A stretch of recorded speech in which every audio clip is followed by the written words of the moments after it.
சொல்றாங்க. அண்ணன் Thomas Alva Edison Velankanni பேரூராட்சியினுடைய துணை தலைவர் கொடி கட்டி பறக்கிறார். ஆனா அவருக்கு வாக்களித்த நாம இன்னும் சைக்கிள்ல பயணிக்கிறோம்.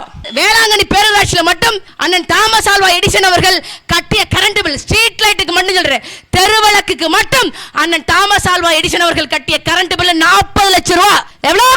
40 லட்சம் ரூபாய் கட்டியிருக்காரு கரண்ட் பில். அந்த ஸ்ட்ரீட் லைட்டை, தெருவிளக்குகளை மெயின்டைன் பண்றதுக்கு, ரிப்பேர் செய்யறதுக்கு 31 லட்சம் ரூபாய் செலவழிச்சிருக்காரு. கணக்கு காட்டியிருக்காரு. எனக்கு தெரியும், நாம் தமிழர் கட்சியின் மகளிர் பாசறை ஒருங்கிணைப்பாளர், நான் ஒரு தகவலை தவறா சொன்ன என் மேல வழக்கு பாயும் தெரியும். இருந்தாலும் அரசாங்கத்திற்கு உங்களுடைய பேரூராட்சி தலைவர், உங்களுடைய தொகுதி எம்எல்ஏ கொடுத்த டேட்டா வச்சு பேசுறேன். இல்லன்னு மறுக்க சொல்லுங்க. வேளாங்கண்ணில ரோடே கிடையாது. ஆனா ரோடு ரிப்பேர் பண்றதுக்கு 4.25 லட்சம் ரூபாய் செலவு பண்ணிருக்காருயா. 4.25 லட்சம் ரூபாய். சாக்கடையே கிடையாது வேளாங்கண்ணில. சாக்கடை சீர் செய்யறதுக்கு 36 லட்சம் ரூபாய் செலவு பண்ணிருக்காரு. எங்க 2 கோடி ரூபாய் ஒருத்தர் பார்க்க மெயின்டைன் பண்றதுக்கு, அங்க இருக்கக்கூடிய பூங்காக்களை மெயின்டைன் பண்றதுக்கு யாராவது ஒருத்தர் கணக்கு எழுத முடியுமாங்க? கீழ்வேளூர் தொகுதி மக்கள் என்னைக்கு வரவு செலவு கணக்கெல்லாம் பார்க்க போறாங்க, படிக்க போறாங்க அப்படிங்கிற நம்பிக்கையில அண்ணன் தாமஸ் ஆல்வா எடிசன் அவர்கள் இவ்வளவு நாள் இருந்தாங்க. அண்ணன் தாமஸ் ஆல்வா எடிசன் அவர்களே, உங்களுடைய கொட்டத்தை அடக்குவதற்காக திமுக எங்க இருந்து அந்த தீய சக்தி பிறந்ததோ அதே திருக்கோவிலில வரலாற்று பணியை முடிப்பதற்கு இந்த கார்த்திகா, சீமானின் தங்கச்சி கார்த்திகா, நான் வந்திருக்கேன். பதில் சொல்லுங்க. கீழ்வேளூர் மார்க்சிஸ்ட் கம்யூனிஸ்ட் கட்சியோட கோட்டை பதில் சொல்லுங்க. அசோசியேஷன் ஆஃப் டெமோக்ராட்டிக் ரிஃபார்ம்ஸ் ஒரு அமைப்பு, எஸ்என்ஜே டிஸ்டிலரிஸ் ஒரு கம்பெனி, சாராய கம்பெனி கிட்ட இருந்து 10 லட்சம் ரூபாய் தேர்தல் நிதி வாங்கினது யாரு? நீங்க வாக்களித்து தேர்ந்தெடுத்த மார்க்சிஸ்ட் கம்யூனிஸ்ட் கட்சி.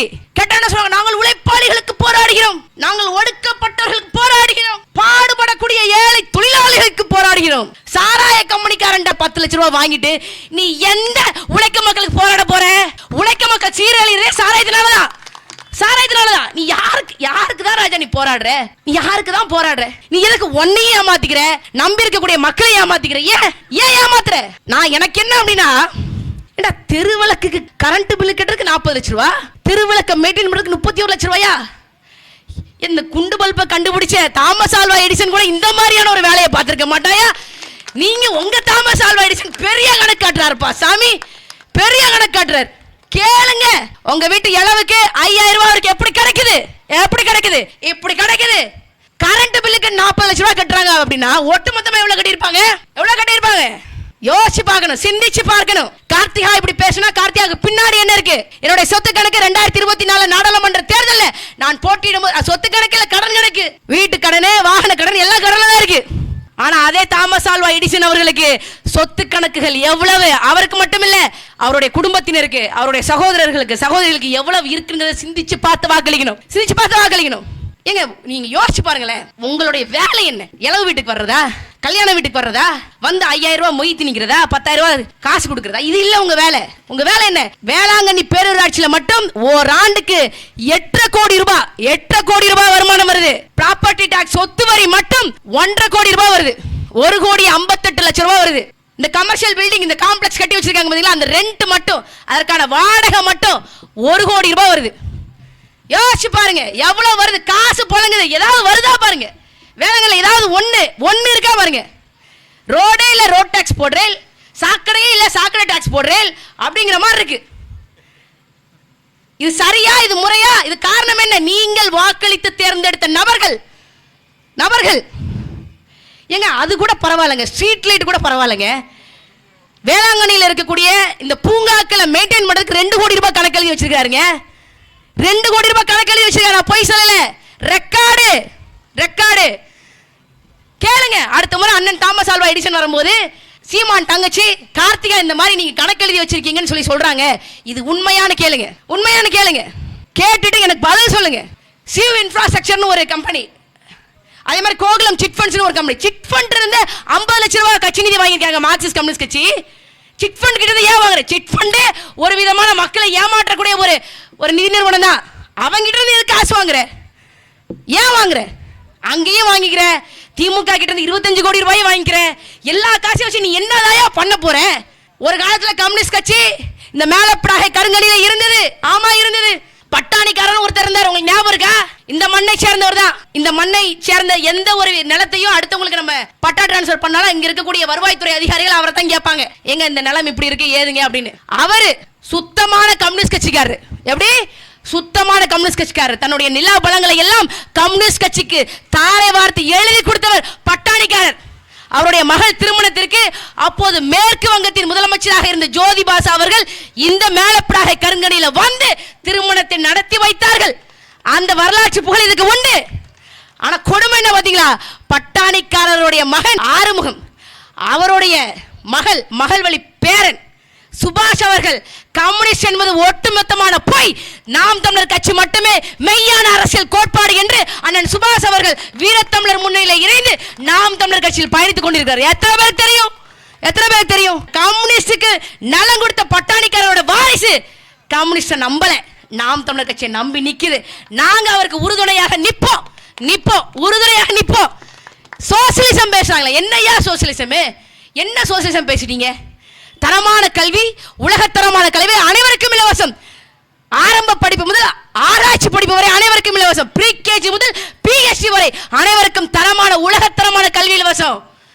ஒரு பேட்டியில ஒருத்தர் கேட்கிறாரு, என்னங்க பெரிய கல்வி? நான் கேட்டேன், என் பிள்ளைங்க காலையில அரசு பள்ளியில் உப்புமா சாப்பிடுதுல, அந்த உப்புமாவை முக ஸ்டாலினுடைய பேரை இன்பநிதி ஸ்டாலின் சாப்பிடுவாரான்னு கேட்டேன். பதறிட்டாரு. நம்ம பிள்ளைங்க லட்சக்கணக்கான பள்ளி மாணவர்கள் சாப்பிடக்கூடிய உப்புமாவை முதலமைச்சர் பேரன் சாப்பிடணும்னு சொன்னதுக்கே அந்த ஊடகவியலாளர் பயந்துட்டார். காரணம் என்ன? உப்புமா எவ்வளவு தரங்கிட்டது என்று முக ஸ்டாலினுக்கு தெரியும், பள்ளி கல்வித்துறை அமைச்சருக்கு தெரியும். அதற்கு மீறி இன்னொன்று கேட்டேன், எங்க அரசு பள்ளியில் இருக்கக்கூடிய கழிவறையை இன்பநிதி ஸ்டாலின் அவர்கள் பயன்படுத்துவாரா? பதறிட்டாரு. இவங்களோட எதையுமே, இவங்க நிர்வாகத்துக்குள்ள இருக்கக்கூடிய பள்ளியவோ மருத்துவமனையோ எதையுமே அவங்க பயன்படுத்த மாட்டாங்க. நாம தான் பயன்படுத்தணும். அப்ப நாம என்ன பண்ணோம்? அந்த நிர்வாகத்தை செய்யக்கூடிய இடத்துல மக்கள் கிட்ட இருந்து மக்களுக்காக அரசியலை செய்யக்கூடிய நாம் தமிழர் கட்சி பிள்ளைகளை அந்த அதிகாரத்தில் இருக்க வைக்கணும். போன வாரம் டிசம்பர் 21 2025 ஆண்டு ஒரு போராட்டம், கொலப்பாடுல போராட்டம். திருக்குவளையில 50 ஆண்டுகளாக மக்களே வாழாத கருணாநிதியின் வீட்டை பளிங்குல போட்டு வச்சிருக்கேன். அவர் பயன்படுத்திய புத்தகங்களை, பொருட்களை எல்லாம் கண்ணாடி குடுவைக்குள்ள போட்டு வச்சிருக்கீங்க. பக்கத்தில் இருக்கக்கூடிய கொலப்பாடு அரசு உயர்நிலை பள்ளியில ஒரு தரம் இல்ல, கட்டணம் இடிஞ்சு விழுகுது, சீலிங் கான்கிரீட் எல்லாம் பொத்து இடிஞ்சு விழுகுது. அங்க இருக்கக்கூடிய ஆசிரியர்கள் குற்றம் சொல்றாங்க, எங்களுடைய உயிருக்கு ஆபத்து, எங்களுடைய உயிருக்கு மட்டுமில்ல நூற்றுக்கணக்கான மாணவர்களுடைய உயிருக்கும் ஆபத்து என்று கொலப்பாடுல படிக்கக்கூடிய பிள்ளைகளோட பள்ளிக்கூடம் தரமற்றதாக இருக்கு. ஆனா திருக்குவளையில கருணாநிதியினுடைய வீட்டை பள்ளிங்களை ஓட்டு வச்சிருக்கான். அப்படின்னா இந்த அரசு கருணாநிதி குடும்பத்துக்கான அரசா இல்லை தமிழ்நாட்டு மக்களுக்கான அரசா என்பதை தாய் தமிழ் சொந்தங்களை சிந்திச்சு பாருங்க. யாருக்காக இவங்க வேலை செய்யறாங்கன்னு பாருங்க, யோசிச்சு பார்த்து பார்க்கலீங்க. இங்க என்ன பிரச்சனை யோசிச்சு பாருங்க. அன்பார்ந்த தாய் தமிழ் சொந்தங்களே, நான் கம்யூனிஸ்டுக்கு எதிரானது கிடையாது. ஒரு காலகட்டத்தில் இந்த வெண்மணியில இந்த இடங்கள்ல முழுக்க சாணிப்பால் சவுக்கடினால பாதிக்கப்பட்ட மக்கள் இருந்தாங்க, பாதிச்சாங்க, பன்னெடுங்காலமாக இருந்தது. அதையெல்லாம் சுத்தம் செய்து இந்த மக்களுக்கான அதிகாரத்தை வழங்கியது கம்யூனிஸ்ட் கட்சி தான், மாற்று கருத்தே இல்லை. பண்ணையார்கள் கிட்ட இருந்து கூலி ஆட்களை விடுதலை செய்தது கம்யூனிஸ்ட் தான். இன்னைக்கு அதே கம்யூனிஸ்டுக்காரர்கள் அதே பண்ணையார்களிடம் கூலி ஆட்களாக போய்விட்டார்கள். அந்த கூலி ஆட்களை மீட்பதற்காக தான் நாம் தமிழர் கட்சி, உங்கள் மகள் நான் வந்திருக்கிறேன். யோசிச்சு பாருங்க, 25 கோடி மார்க்சிஸ்ட் கம்யூனிஸ்ட் கட்சிக்கு எதுக்குங்க? எதுக்கு? நாம் தமிழர் கட்சி பிள்ளை, சாதாரண வீட்டு பிள்ளை, 90 லட்சம் செலவழிக்கலாங்க நாடாளுமன்ற தொகுதியில ஒருத்தர். நான் அதை செலவழிக்கல, ஏன்னா என்கிட்ட இல்ல. என்கிட்ட இருக்கிறதெல்லாம் என்ன?